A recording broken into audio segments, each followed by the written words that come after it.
एक बार फिर से बाखबर सवेरा में आप सबका खैर मकदम है। और अब हम बात करने जा रहे हैं किसकी? टाइम आउट की? नहीं। हाँ, फिर हम आईसीसी वर्ल्ड कप की बात कर रहे हैं। माशाल्लाह माशाल्लाह। देखिए असल खबर है मैच हो रहे हैं, लेकिन ये जो आईसीसी वर्ल्ड कप है इसमें दूसरी चीजें खबरें बन रही हैं, उस पे भी आएंगे। लेकिन जो कल का मैच हुआ है बांग्लादेश और श्रीलंका के दरमियान, क्या मैच हुआ है? वो बेचारा श्रीलंका आउट हो गया। श्रीलंका से ये उम्मीद नहीं थी वैसे मुझे। हाँ, मुझे ये लग रहा था कि वो कम से कम कंपैरेटिवली बांग्लादेश को इन बेटर पोजीशन। अच्छा, वैसे अब थोड़ा सा मेरा दिल खट्टा होना शुरू हो गया है दिल खट्टा कि बांग्लादेश से उनका ये हाल हुआ है तो आगे न्यूजीलैंड है। लेकिन ये बात, हाँ ये आपने सही कहा, न्यूजीलैंड है और जो पॉइंट्स टेबल है उस पर अब अगर हम देख लें, क्योंकि हमें कोई कुछ भी करे हमें ये देखना है कि हमें कौन सी टीम के हारने से फायदा हो रहा है, तो हमें इस वक्त न्यूजीलैंड के हारने से फायदा होगा। तो बहरहाल मैच जो हुआ उसके अंदर जो सबसे की मोमेंट था जिसके ऊपर सारी डिस्कशन हो रही है, से पहले जरा हम आपको प्लीज मुझे आने दें पॉइंट्स टेबल पे बता दें जी कि आज ऑस्ट्रेलिया अफगानिस्तान के दरमियान अहम मैच है। ये मैच भी बड़ा इंपॉर्टेंट है क्योंकि आज का मैच अफगानिस्तान जीत जाएगा तो वो बेटर पोजीशन में आ जाएगा जी क्वालिफाई करने के लिए। लेकिन भाई अभी हमारा मैच बाकी है। अच्छा, कैंगरूज 10 पॉइंट्स के साथ जी टेबल पर तीसरे नंबर पर है। पहले पे तो आपको पता है जी कौन है, इंडिया है।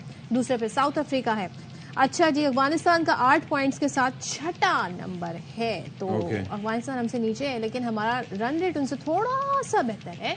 अगर हम मैच जीत जाते हैं तो फिर देखें बड़ा मुश्किल। अच्छा, अभी वैसे ये है कि रहम करें, मजा है अगर देखा जाए पाकिस्तान के ऊपर ये लोग रहम करें तो कितना अच्छा हो। कोई रहम नहीं कर रहा। कल आपने शकीब को देखा, उसने क्या किया इस वक्त? हाँ, शकीब ने तो जो किया, अभी मैं भी टाइम आउट होने वाला था लेकिन वो एक अलग मामला था। मतलब 1.5 होशियारी एक टर्म हम यूज करते हैं। शकीब ने ये सोचा होगा मैं जरा 1.5 होशियारी करके एक विकेट ले लेता हूँ, लेकिन क्रिकेट को कहा जाता है जेंटलमैन्स क्रिकेट, जेंटलमैन्स गेम। वहां पर जी रूल्स तो बने हुए, आपने कोई ऐसा पहले अगर हम जरा वो फुटेज दिखा दें तो कितना अच्छा नहीं तोड़ा, लेकिन जी ये किया, इसकी स्पिरिट को सब जी इसको कंडेम करें। जरा देख लेते हैं हुआ क्या, फिर आपको बताते भी रहते हैं। ये जनाब ये एंजेलो मैथ्यूज आए, विद इन द टाइम आए। आने के बाद 2 मिनट का टाइम होता है बेसिकली। ओडीआई में ये मुकर्रर कर दिया गया है कि जो बैट्समैन है वो क्रीज पे पहुंच जाएगा। वो क्रीज पे पहुंच गया, लेकिन उनके हेलमेट लगाते हुए जब वो टाइट करने लगे तो उसका स्ट्रैप टूटा हुआ था। अब आईसीसी के जो रूल्स हैं वो ये कहते हैं कि बैट्समैन की सेफ्टी भी मैटर करती है और एक कॉमन सेंस भी एक चीज होती है, जिसका एंजेलो मैथ्यूज ने बड़ा गमो गुस्से का इजहार किया। कहते हैं कि मैं सोच नहीं सकता था कि बांग्लादेश की टीम इतना नीचे गिर सकती है। बिल्कुल। अब मैथ्यूज ने फिर क्या किया जी, उन्होंने इशारा किया कि उन्हें नया हेलमेट चाहिए। अब जिस बंदे ने हेलमेट लेकर आना था उसने लगा दिया टाइम।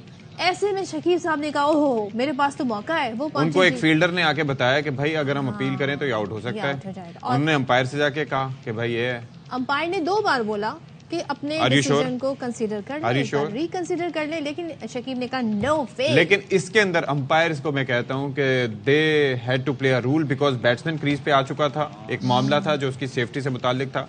एंजेलो मैथ्यूज ने बड़े जबरदस्त तरीके से राइटली पॉइंट आउट किया कि भाई किस तरीके से ये सारी चीजें जो हैं वो हम बता भी चुके हैं आपको कि किस तरीके से हुआ।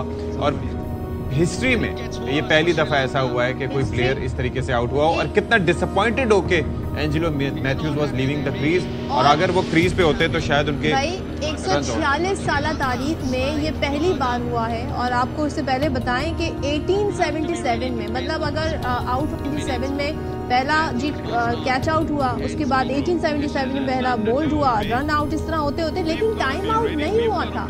सोचिए 1877 से जो रूल्स बने हुए 2023 में जाके टाइम आउट हुआ है। रूल तब भी बना हुआ था। बहरहाल वो डिसअपॉइंटेड इसी वजह से हैं। और एंड में जब उन्होंने पोस्ट मैच प्रेस कॉन्फ्रेंस में गुफ्तगू थी तो उन्होंने कहा कि मैं सोच नहीं सकता था कि बांग्लादेश की टीम इतनी इस लेवल तक गिर जाएगी। शकीबुल हसन के हवाले से उन्होंने कहा कि भाई मैं उन अंडर 19 से शकीबुल हसन को जानता हूं और इस मैच से पहले तक मैं शकीबुल हसन की बड़ी रिस्पेक्ट करता था। और आपको याद होगा कि वहां पर एंजेलो मैथ्यूज शकीबुल हसन के पास गए भी कि भाई ये मेरे साथ मसला हुआ, और उसने बड़ा शीपिशली यानी कि एक बड़ी शक्ल बना के कहा कि मैं तो अंपायर से बात करके आ चुका थे, अब इस पे क्या कर सकते हैं। बड़ी कनिंग स्माइल थी शकीब के। आई एम सॉरी टू से अब मैथ्यूज ने भी बाद में प्रेस कॉन्फ्रेंस की थी, उसमें उन्होंने इस पर डिसअपॉइंटमेंट का इजहार किया, गुस्सा भी था उन्हें। और जब आउट हुए शकीब तो जो रिएक्शन था वो भी बड़े ज़बरदस्त तरीके से कैप्चर हुआ, सबने दिखाया। लेकिन जो स्पोर्ट्स से जुड़ी शख्सियात हैं, क्रिकेटर्स हैं, उनका रिएक्शन आया। मोहम्मद हफीज कहते हैं जी, उन्होंने सोशल मीडिया ऐप एक्स पर लिखा है कि स्पिरिट ऑफ क्रिकेट हमेशा से ऊपर रहनी चाहिए। कौमी विमेन क्रिकेटर हैं जवेरिया, वो कहती हैं मैथ्यूज को मार्जिन देना चाहिए था। और साथ ही भारत के साबिक क्रिकेटर गौतम गंभीर भी कहते हैं मैच में जो कुछ हुआ ये बाइस से शर्म है। और डेल स्टेन ने भी शकीब के इस अमल को बुरा कहा। नहीं, वैसे एक चीज ये है कि ये बात एंजेलो मैथ्यूज ने भी ये चीज कही कि भाई अगर मैं ऑब्स्ट्रक्ट कर रहा होता फील्ड को, मैन कैट का कोई चक्कर होता तो बात समझ में आती थी।